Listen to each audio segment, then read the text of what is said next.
Hi, my name is Shambi Broome. I'm a web developer and the founder of J&B Designs.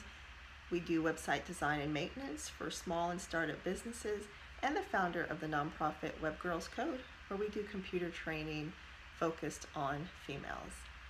My typical day as a web developer is really fun and interesting because it changes every day. So other companies contract our company to help with either building a website, maintain a website, or fixing issues they may have with their website. So because of that, I get to work from home all the time.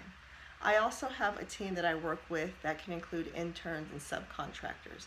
So because of that, every morning I start out checking my email and I see what emails I have to address. I may have to send emails out to team members about what's happening for the day or for the week.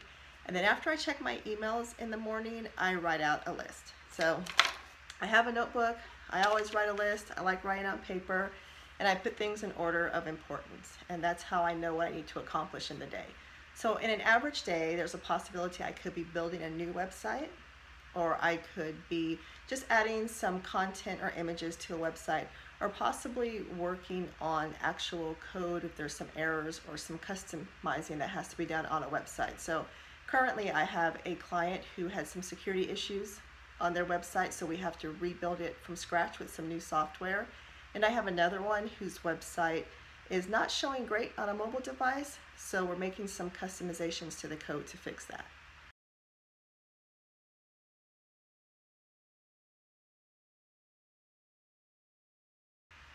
How can you become a web designer or a web developer? Well, that's one of the great things about our industry is there's several different ways you can get into this career.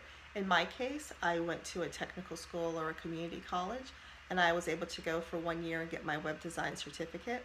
So you can look at technical schools. They may have 1 or 2 year programs that you can do.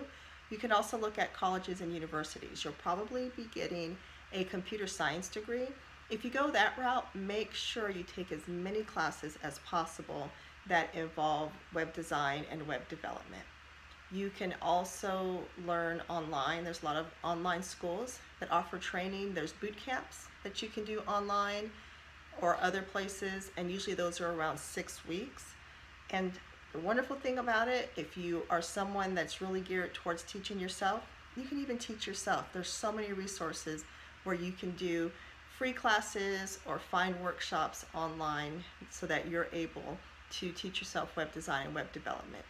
An important thing to do is make sure no matter how you learn that you have a strong online portfolio. And if you're interested, especially in dealing with the back end or the programming side, make sure you're on a website like GitHub where you're able to actually post the code that you've created for projects so potential employers can take a look at that.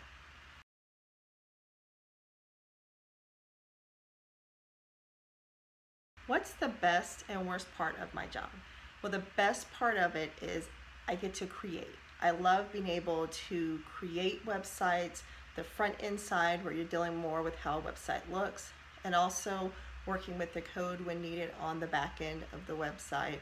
I also love being able to troubleshoot or problem solve. So if there is an issue in the code somewhere, I get really excited when I get to figure it out and fix it. And the accomplishment that's there when you create a website and a client loves it, or you do find a bug in the code and you fix it, it's a great feeling. The worst part of the job, it was hard for me to really find something, but the thing I would say is because you are possibly working directly with clients or you have other team members you have to work with, dealing with different personalities is probably one of the things that I can struggle with sometimes. So I've had to learn to really use the life skill of communication and patience. So work on those because you never know how someone's going to react to the work that you're doing. You can have someone, again, that loves your work. I've even had somebody that was not happy because something on their website was 1 pixel off. True story. So you have to learn to communicate well and be patient with anyone that you're dealing with when you're a web designer or developer.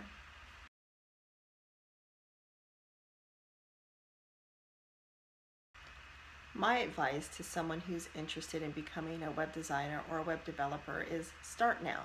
start doing research. See what resources are online where you can possibly start doing lessons or take an online class to even see if that's something you would like.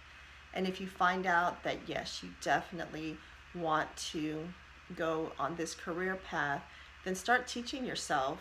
Look for local resources that may be available. Here in South Carolina, there's a website, SC Codes, that you're able to use for free, and there's free lessons, and throughout the community they'll have opportunities for you to work with mentors. And once you start working on building projects, make sure you create an online portfolio and include your projects in there. And as you start building up your skill, don't hesitate to contact some smaller companies that deal with web design and web development. Send them a link to your portfolio and ask them, are they accepting interns, or do they have any projects you can work on because you're trying to build up your skill. So start now, and you'll be surprised the amazing resources and the amazing community that's out there to really help you succeed.